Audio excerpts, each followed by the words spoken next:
los años de la creación de la Guardia Nacional. La Guardia Nacional se crea en el 2019.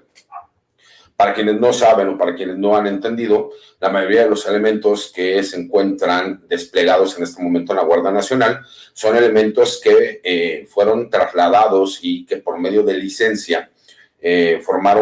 vinieron a formar parte de la Guardia Nacional, pero su origen es elementos del Ejército Mexicano pertenecientes a la Policía Militar y de la Marina pertenecientes a la Policía Naval. El resto de estos elementos, poco menos de 18,000 elementos, es de lo que era la extinta Policía Federal y que de alguna forma cumplieron con los requisitos y de controles de confianza para poder formar parte de lo que hoy conocemos como la Guardia Nacional. Durante todo lo que resta del sexenio, la Guardia Nacional estará trabajando por medio de coadyuvancia con las Fuerzas Armadas en México. Así lo establece la misma ley de la Guardia Nacional, el artículo 7º transitorio, si no me traiciona la memoria,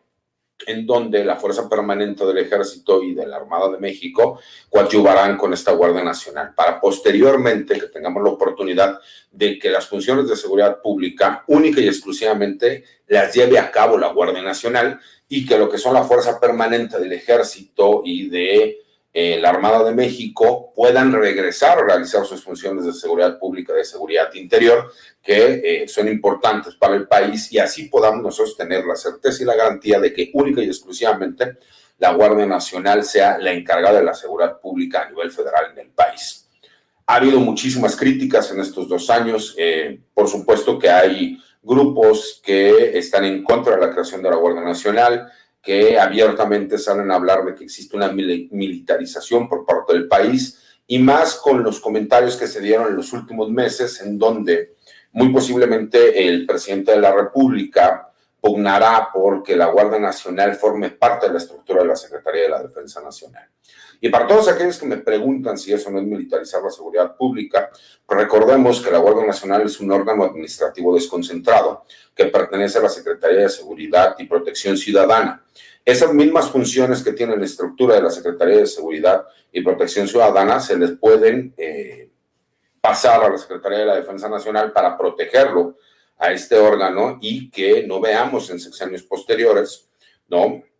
el que de repente pueda llegar un genio y que piense que puede desaparecer a la Guardia Nacional y crear una nueva institución policíaca a nivel federal, como lo vimos en los últimos 4 sexenios en nuestro país, y que por lo mismo no hemos podido seguir avanzando en lo que sería crear una institución profesional que pueda encargarse realmente de lo que viene siendo la seguridad pública a nivel federal en este país. Y por supuesto que tenemos que analizar cuáles han sido los logros y cuáles han sido los fracasos de la Guardia Nacional. La Guardia Nacional no ha terminado de desplegar las 266 regiones, en teoría sería en este año, cuando se pudieran cumplir, con los cuales abarcarían toda la República Mexicana. Pero hemos visto un grave problema que ha estado sucediendo y que muchas veces la gente confunde. Hay muchos delitos del fuero común que por medio de esos convenios que tienen los municipios de los estados y los gobiernos de los estados, la Guardia Nacional ha tenido que estar coadyuvando con ellos, ha tenido que estarlos apoyando. ¿Por qué? Por los altos índices de criminalidad que existen y que muchos de esos delitos son del fuero común, aunque la gente lo confunda y que digan que es del fuero federal y que es responsabilidad del gobierno federal poderlo llevar a cabo. Y yo soy de las personas que siguen pensando, y siempre lo voy a repetir y siempre lo voy a decir, que las Fuerzas Armadas no tendrían que estar haciendo funciones de seguridad pública en nuestro país. En un país democrático, las Fuerzas Armadas tendrían que encargarse de la seguridad nacional y de la seguridad interior. Pero ante el fracaso que hemos visto en los últimos 30 años en este país, en el que se dejó que el crimen organizado creciera de la forma en que creció y que no se le dio trabajo ni mantenimiento a lo que fueron las policías locales, llámese municipales, estatales y la Policía Federal, donde se permitió que hubiera un gran marco de corrupción en donde realmente la policía tuviera nexos ligados, muchos de estos comandantes y representantes, así como secretarios, con grupos criminales, ¿no?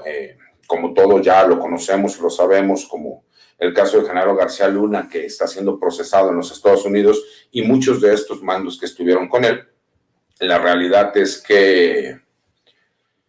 nos cuesta trabajo a poder hacer un análisis real de qué es lo que tendríamos que ver de resultados en cuanto a la Guardia Nacional en este momento, porque se supone que la Guardia Nacional estaría creada para ir dando solución a todos estos grupos criminales transnacionales y que tienen controles regionales en el país.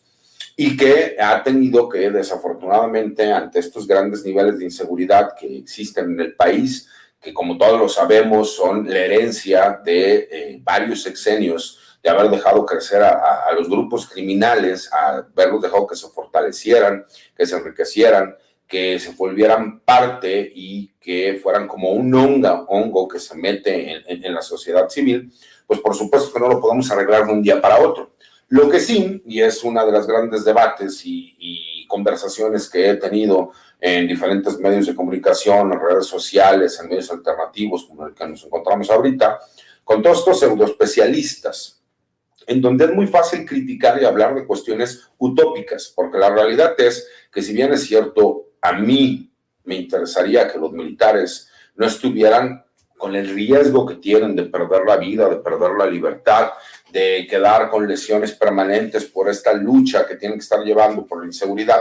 pues también lo es el que sí se debería de realizar trabajo. Pero ese trabajo no es nada más de la federación, tendríamos que empezar por los municipios, que son el eslabón más débil dentro de esta cadena de seguridad que hay en el país. Y por supuesto que hay algunos municipios que se han puesto a trabajar porque tienen a lo mejor los recursos económicos para poderlo llevar a cabo, pero no la mayoría de los municipios. La gran mayoría, y por esa autonomía que tienen por las constituciones locales, de que ellos mismos tienen la opción de tener la capacidad de brindar seguridad pública en la región, en el municipio donde ellos se encuentran, pues por supuesto que ha sido uno de los graves problemas que hemos visto, porque el crimen organizado es de las primeras instituciones que llega y puede cooptar para poder utilizarlos dentro del manejo y el trabajo que ellos realizan, porque ya no estamos hablando de esos grandes grupos del narcotráfico que a lo mejor estaban en los 80s, 90s y principios del año 2000, sino que ahora ya vemos también pequeños grupos regionales que tienen control y poder absoluto sobre ciertas regiones del país y que a su vez podrían trabajar para estos grandes grupos del narcotráfico a nivel nacional y que tienen influencia a nivel internacional, pero que tienen métodos los cuales obviamente al no tener tanta capacidad pues terminan siendo muchísimo más agresivos para tratar de intimidar a sus rivales. Y aquí es donde empezamos con este análisis, ¿no? La Guardia Nacional tiene presencia, sí, sí tiene presencia. Se ven los despliegues que se llevan a cabo, sí, por supuesto. La gente empieza a ubicar a la Guardia Nacional. Soy de las personas que a mí no me gustó el uniforme desde el principio porque creo que trataron de hacer una copia de lo que era el uniforme de la gendarmería francesa,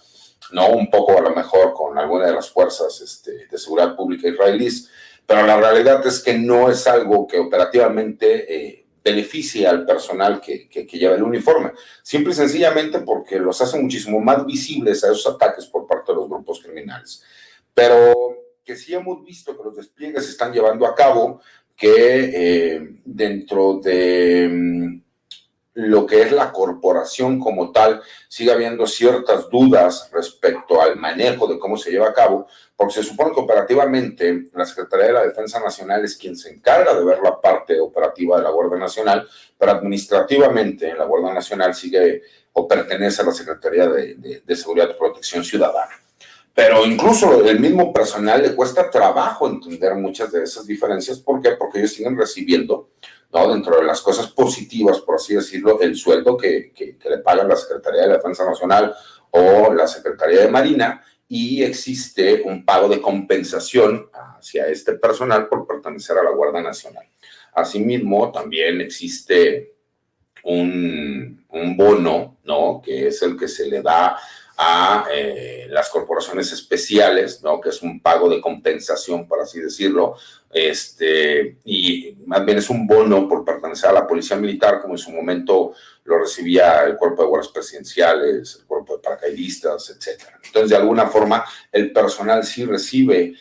un pago económico superior al que tenía cuando se encontraba en el ejército, pero la realidad es que dentro de las cosas malas existe un exceso de trabajo muy grande para este personal de la Guardia Nacional, puesto que los roles de servicio de 30 días que podías tener un mes, la realidad es que trabajan 25 días teniendo 5 días de franquicia. El problema es que los 25 días, los despliegues son de 24 horas. Las 24 horas ellos tienen que estar completamente al pendiente. Entonces, por supuesto que eso genera un desgaste en el personal. Por supuesto que eso genera también estrés. Muchas veces soy de las personas que siempre ha estado en contra de que, si bien entiendo que este es un medio de machos, ¿no? O de mujeres bragadas, en donde no se pone mucha atención a la parte psicológica y emocional, también lo es que nos ha demostrado la ciencia que es necesario que se lleve a cabo un tratamiento como tal, y más cuando estamos hablando de situaciones de alto impacto en donde llega a haber enfrentamientos con este personal. Y que desafortunadamente en la Secretaría de la Defensa Nacional y que en la Guardia Nacional no se le da una prioridad como sí lo han hecho en la Secretaría de Marina, y que eso lo tengo que reconocer, en donde ellos sí aplican exámenes de estrés postraumático hacia el personal de la Infantería de Marina, que después de haber participado en hechos de sangre en donde tenga que ver estos enfrentamientos, sí hacen estos exámenes. Entonces, por supuesto que son de las cosas que creo que podrían valer la pena, que se podrían manejar, si me explico, para mejorar lo que es la Guardia Nacional. Hemos visto que debido a este exceso de trabajo que hay en la Guardia Nacional, pues por supuesto que el índice de deserción y de bajas ha sido alto respecto a lo que se esperaba en los primeros 2 años. Porque simple y sencillamente, pues por supuesto que lo más importante que puede tener una institución es el material humano. Y si tú no cuidas al material humano y el exceso de trabajo que están llevando a cabo, pues por supuesto que ese desgaste termina haciendo que el personal o pida su baja o se deserte, ¿no? Y eso por supuesto que va generando un problema. Y va generando un problema, ¿por qué? Porque obviamente debilitas a una institución como lo que es la Guardia Nacional, que de alguna forma termina afectando también al ejército, porque el elemento realmente pertenece al ejército, aunque se encuentre con licencia o comisionado en la Guardia Nacional, pero de alguna forma también estás dándole pues, un semillero a estos grupos de la delincuencia organizada que muy posiblemente los podían cooptar, y creo que ahí tendrían que ser inteligentes los mandos para que se prevean estas situaciones antes de que sucedan. Y hay otra cuestión que he criticado, que he visto que cuesta trabajo, y es que los equipos que les llevan a la Guardia Nacional no son equipos de gran calidad. ¿Y a qué me refiero? Que, por ejemplo, tengo muchos amigos, muchos conocidos, muchos clientes que están en la Guardia Nacional, desde el grado más bajo hasta los encargados de un estado, en donde, por supuesto, pues cada quien tiene diferentes percepciones, pero la realidad es que en 2 años solamente les han suministrado 2 uniformes, que es 1 por año. Y desafortunadamente, pues obviamente existe un desgaste cuando tú trabajas 25 de 30 días, cuando trabajas las 24 horas para poder tú realizar las funciones que se necesitan y poder llevar a cabo la cuarta transformación, esta transformación tan agresiva que se está tratando de llevar a cabo, el que se tratan de bajar los índices tan altos de inseguridad que se heredaron durante los últimos años, pues que por supuesto que ha ido generando que ese equipo de mala calidad que se le ha suministrado a la Guardia Nacional, esos pocos uniformes que se les han dado, pues por supuesto que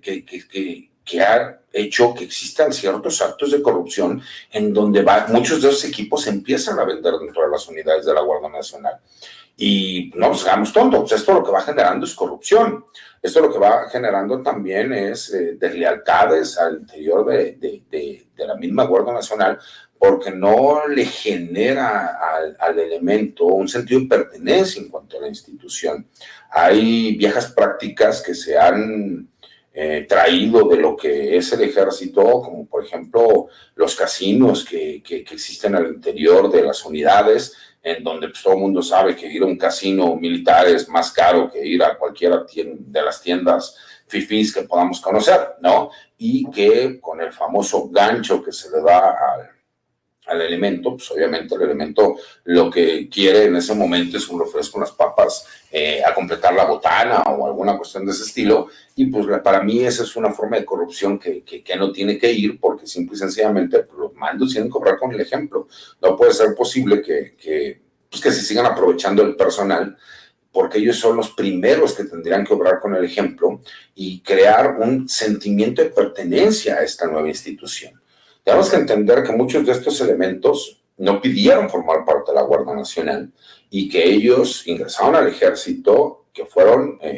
mandados por medio de licencia a la Guardia Nacional, en lo que sacamos a las primeras generaciones de la Guardia Nacional, que será en 2 años más, porque aquí lo importante que la gente debe entender es, si no hubiéramos tenido ese apoyo por parte de la Marina, por parte del Ejército, nos hubiéramos tardado más de 10 años en poder tener este número de elementos en cuanto a la Guardia Nacional.